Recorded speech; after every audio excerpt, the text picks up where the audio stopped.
the right way to think about Bitcoin is Bitcoin's creating an opportunity. It's an opportunity for your family to save money for 100 years.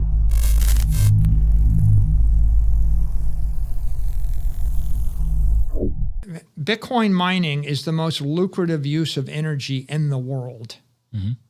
Oh, that's hands down. I think in the world, right? Very provable and very verifiable. In the world. And it's the best use of intermittent energy and the best use of sustainable energy. And so when you look at it that way, you're thinking, well, shouldn't we expect an avalanche more of political support? Mm-hmm. And the answer is yes. And why is it stable? It's stable because the Bitcoin miners and the Bitcoin holders are going to go wherever the politicians support them, and they're going to bring their capital and they're going to pay taxes, mm-hmm. large sums of taxes. So the right way to think about Bitcoin is Bitcoin's creating an opportunity. It's an opportunity for your family to save money for 100 years. It's an opportunity to fix your company. MicroStrategy stock is, hitting 800. Right? It's an opportunity for your shareholders. It's an opportunity for your taxpayers. It's an opportunity for your constituents. It's an opportunity in the media business, right? I mean, nobody wants to talk about anything but Bitcoin. Everybody wants to talk about Bitcoin. It's an opportunity for Twitter. It's an opportunity for every mobile app. I believe Bitcoin is digital energy. It is pure energy, right?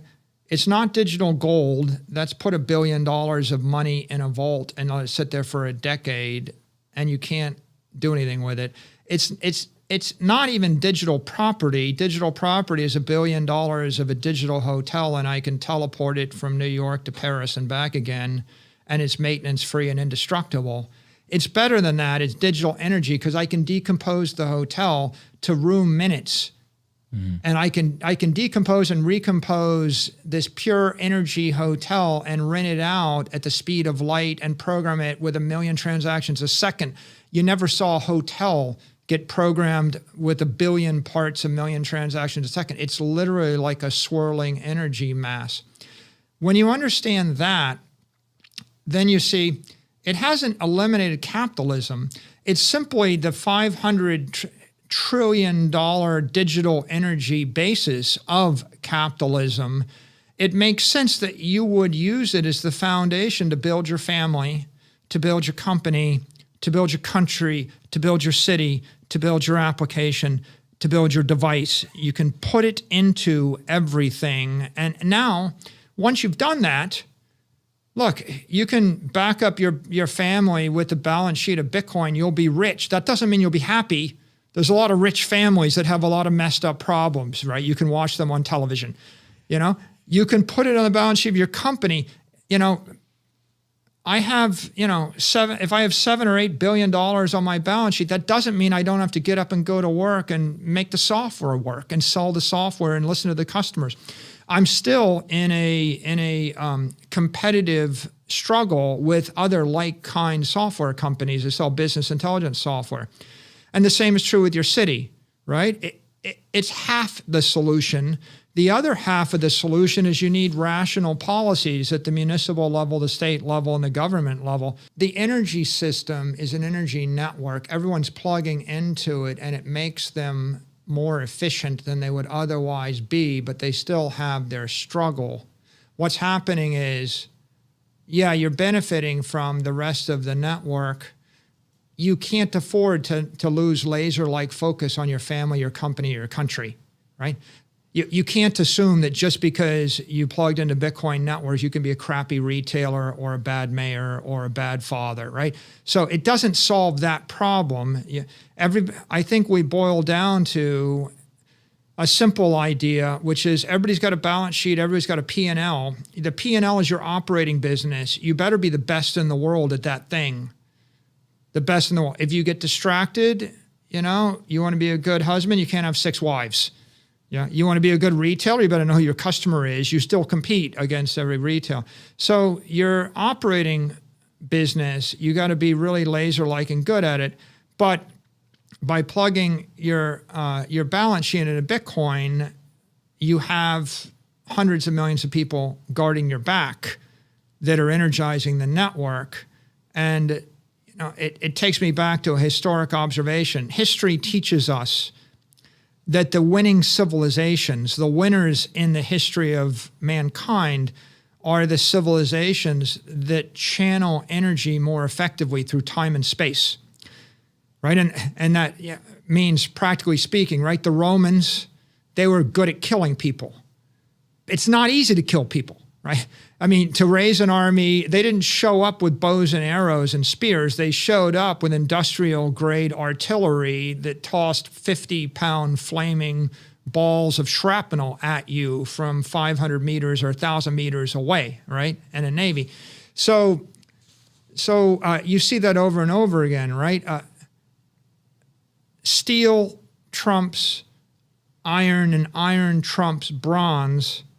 And that's because, and bronze trumps stone, right? You pick up a stone. If you pick up the sharp rock, you beat the other guy. If you're smart enough to pick up a rock and the other guy didn't pick up a rock, you won the fight.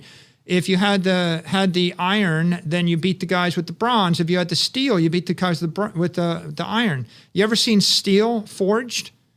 People don't even think about this. Walk into a steel mill, look around. What do you think's going on, right? They're channeling immense energy, right? That the fire, the heat, or electric rolled steel, massive energy into metallic form.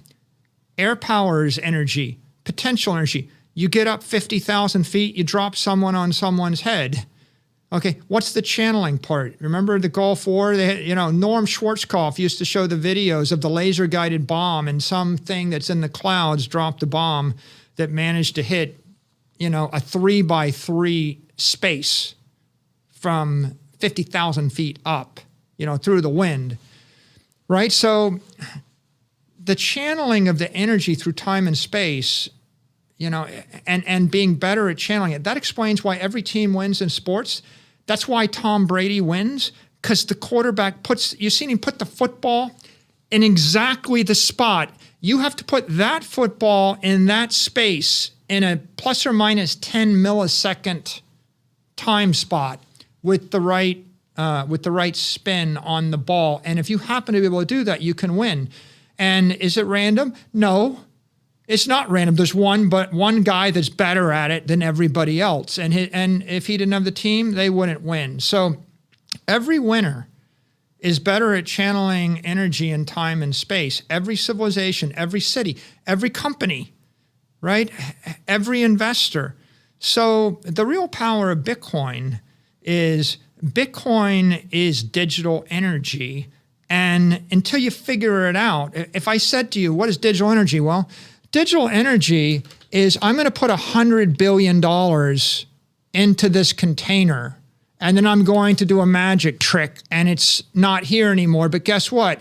I can move it at the speed of light 1 billion times a second, and you can't find it. And I can put it into every car, and it'll drive every car on the planet for the next 2 years without fuel. Sounds like a magic spell. It is a magic spell. Any sufficiently advanced technology is indistinguishable from magic. Bitcoin's digital energy, the next best thing is electrical energy. It's not, information. These are not nearly as good. It's 1,000 times better than the thing it's replacing. A lot of people, they can't get their head around it. They don't want to understand it. The conclusion is, if I told you, which country is going to win the war? The one that masters air power? Right? The first half of World War II was air power, sea power. The British, controlled the seas, right? Or how about this? Nuclear power? What could nuclear power do for you? Right? You think you weren't channeling energy?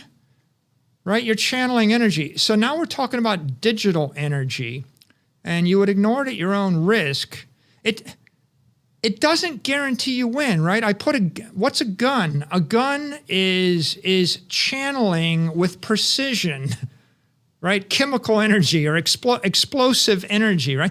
It's pretty obvious if you think about it. Guns, germs, steel, you're channeling energy. Lord help you if you're on the wrong side of that. But if I do hand you the gun, you'll probably win unless you're stupid enough to shoot your own foot off. And there are examples of people that shoot their own foot off in the history of war and the history of civilization. But ultimately, what history's telling us is the team that is most coordinated, that channels energy, always wins. And Bitcoin's a good bet just because it's digital energy, and the advantage you have versus using metallic energy in the form of gold or using political energy in the form of fiat paper is so much greater that the deck is just stacked against everybody else. Now the question is just who's going to jump on it and how fast. Which politician, which big tech company, right? If Apple gets on Bitcoin, they generate $1 trillion of additional market cap just on the balance sheet maneuver. That's the first trillion. If they build it into an iPhone, you make another trillion. If you're smart, you have a $10 trillion asset in your cloud and you become a $10 trillion bank. If they do it, or they don't do it, right? The world's full of examples of empires topple because they did not embrace a new technology. The Romans needed the Etruscans to whiff, mm-hmm. and for the Greeks to take their eye off the ball, and then one thing leads to another, and when you get enough power, you start to become more closed-minded. Right? If you have enough money and enough power, you don't need to learn anything new. What we see going on right now is every single powerful person in the world is asked the question, "What do you think of Bitcoin?" Everybody, the premier of Russia, every world leader, every major investor, every major influencer, everybody's got to have an opinion. Ask yourself the question, how many of them spend 100 hours studying Bitcoin to form an opinion? I don't think there's a single person with a negative opinion that spent 100 hours studying it. I don't think you're out on the limb there. I just think the world's full of people that they haven't spent 10 hours studying it. And yet, if I walked up to you in 1900 and I said, I got electricity, I want you to put it in your building. I want you to put it into your carriage. I want you to put it into your ship.